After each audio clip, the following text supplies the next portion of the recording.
Ashoka bio classes में आपका एक बार फिर स्वागत है। आज हम बात करेंगे एक छोटा सा टॉपिक मानव के नेत्र के बारे में। जैसा कि मानव नेत्र की बात किया जाए तो ये ऐसी एक प्राकृतिक कह सकते हैं संरचना है जिसके कारण हम क्या करते हैं, देश विदेश या जो भी वस्तुएं हमारे सामने आती है उनके बारे में हम उनके रंग और उनको हम महसूस कर सकते हैं या देख सकते हैं। तो बात करते हैं अब नेत्र की संरचना के बारे में। तो मानव नेत्र जो होता है, हमारा जो नेत्र है वो नेत्र कोटर यानी जो खोपड़ी है, कपाल गुहा यानी फेस वाला जो भाग है, चेहरे के सामने जो हड्डी का गैप है जिसमें ये नेत्र बैठा उसी को बोलते हैं नेत्र कोटर। तो नेत्र कोटर में व्यवस्थित होता है। नेत्र की संरचना की बात करें तो नेत्र जो होता है निम्नलिखित घटकों से मिलकर बना होता है। बात करें सबसे बाहरी परत जो होता है नेत्र का, ये सफ़ेद रंग का होता है और मजबूत यानी दृढ़ पेशियों का बना होता है। तो सफ़ेद रंग का होता है, मजबूत पेशियों का बना होता है, इसलिए इसको बोलते हैं दृढ़ पटल। दृढ़ माने मजबूत। और ये किस रंग का होता है? श्वेत रंग का होता है। तो मजबूत है तो सीधी सी बात है, काम क्या करेगा? नेत्र के अंदर जितने भी संरचनाएं हैं उन सभी को सुरक्षा देने का काम करेगा। दृढ़ पटल के जस्ट नीचे एक लाइनिंग होती है काले रंग की जिसको बोलते हैं रक्तक पटल। काले रंग की लाइनिंग होती है जिसको बोलते हैं रक्तक पटल। वास्तव में इसका काम क्या होता है? जब नेत्र कार्निया से प्रकाश नेत्र लेंस से अंदर प्रवेश करता है तो ये जो नेत्र जली द्रव कचाप द्रव में जो नेत्र प्रकाश का अनावश्यक परावर्तन होता है उसको क्या करता है? रोकने का काम करता है।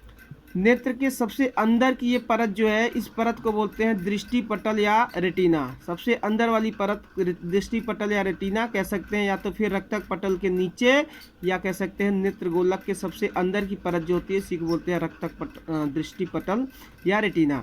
ये जो होता है प्रकाश के लिए संवेदनशील होता है, यानी प्रकाश को महसूस करता है, और वस्तु का जो प्रतिबिंब भी बनता है तो इसी दृष्टि पटल पर ही बनता है।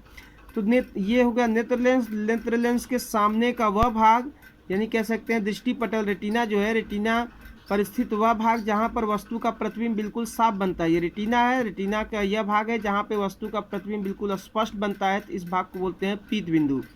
इसी तरह रेटिना का यह भाग है जहां से प्रकाशिक नसें या दृष्टि तंत्रिकाएं निकल के मस्तिष्क में जाती हैं। तो जहां से निकली हुई है तो ये टूटी हुई संरचना है, तो यहाँ पे वस्तु का प्रतिबिंब नहीं बनता है। तो जहाँ रेटिना का वह भाग जहाँ पर वस्तु का प्रतिबिंब नहीं बनता है उसको बोला जाता है अंध बिंदु। और यही जो है दृष्टि तंत्रिका है जो कहाँ जाती है? मस्तिष्क में, जिससे हम इस रेटिना पर बनने वाले प्रतिबिंब को समझ सकते हैं। आइए सामने का भाग देखते हैं। तो नेत्र जब आप बंद करके टच करेंगे तो सामने का कुछ भाग उभरा होता है, तो यही उभरा भाग जो होता है इसी को बोलते हैं कार्निया। उभरे भाग को बोलते हैं कार्निया। और कार्निया क्या होती है? कार्निया के मध्य में जो बिल्कुल जो होता है बीचों बीच यहाँ पे एक छोटा सा गैप होता है जिसको बोलते हैं नेत्र तारा। यहीं पर एक छोटा सा गैप होता है जिसको बोलते हैं नेत्र तारा या पुतली।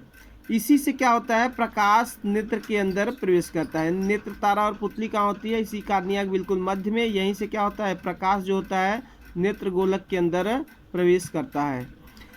बात करते हैं ये जो नेत्र लेंस है, मानव नेत्र लेंस। तो नेत्र लेंस जो होता है ये देख सकते हैं उत्तल लेंस है, और ये जो है यहाँ जिस पेशियों से यहाँ पे ये नेत्र लेंस एक जगह पे जुड़ा हुआ है, तो इन पेशियों को बोलते हैं सिलियरी पेशियाँ या पछमाभी पेशियाँ। यानी नेत्र लेंस किस पेशी से जुड़ा हुआ है? सिलियरी पेशी या पछमाभी पेशी के द्वारा जुड़ा हुआ है। बात करते हैं ये जो कार्निया है, कार्निया के अंदर और नेत्र लेंस से बाहर जस्ट लगा हुआ ये एक अपारदर्शी पेशी है। इस पेशी को बोलते हैं आइरिस। ये नेत्र लेंस, ये कार्निया, इनके मध्य ये रेड कलर का जो दिख रहा है इसी को बोलते हैं आइरिस। आइरिस जो होता है लाल रंग भूरे रंग का होता है, काले रंग का होता है और नीले रंग का होता है। तो जैसा आइरिस का रंग होता है उसी जैसा आँख भी, नेत्र का भी रंग होता है। सामने से नेत्र देखेंगे तो जो गोल वाला भाग होता है किसी में काला दिखता है, किसी में भूरे रंग का दिखता है, किसी में नीले रंग का। तो जिसमें आइरिस जिस रंग का होता है उसी रंग का दिखता है। जिसका आइरिस काले रंग का होगा काले रंग का नेत्र दिखेगा, भूरा होगा तो भूरे रंग का, और नीला होगा तो नीले रंग का दिखेगा। इस मतलब ये निकल के आया कि नेत्र में जो रंग होता है, रंग किसके कारण होता है? आइरिस के कारण होता है। अब यहाँ देख सकते हैं ये जो कार्निया है और कार्निया और नेत्र लेंस के बीच में ये तरल पदार्थ भरा है। इस तरल पदार्थ को बोलते हैं जलीय द्रव। और जबकि नेत्र लेंस और रेटिना के मध्य ये जो तरल पदार्थ भरा है इसको बोलते हैं आप काचाभ द्रव। तो इस तरह से देखा जाए तो ये नेत्र जो होती है, नेत्र की बनावट यही होती है।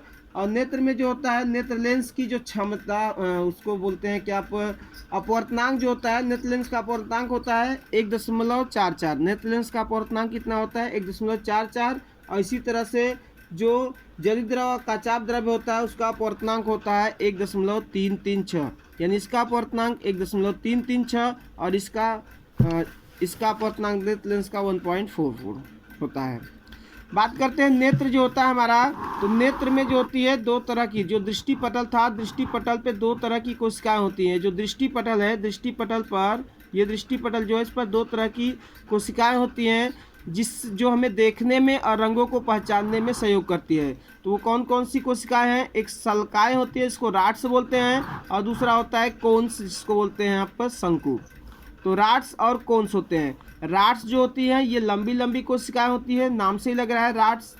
और ये क्या करती हैं? ये अंधेरे में या रात्रि में देखने में सहायता करती है। और जबकि जो कोन्स होता है ये अपेक्षाकृत छोटे होते हैं, ये दिन में देखने में सहायक होते हैं, और इसके अलावा ये रंगों को पहचानने में भी काम करते हैं, यानी रंगों में अंतर करने का काम कोन्स करते हैं, और अंधेरे में या रात्रि में देखने में सहायक काम करते हैं सल्काएं। आपने देखा होगा जैसे मुर्गियां या सब पक्षियां होती हैं, उनको रात में नहीं दिखाई देती है। तो रात में नहीं दिखाई देती है तो इसका मतलब उनमें क्या होता होगा, सल्काओं की संख्या नहीं होती होगी या न के बराबर होगी।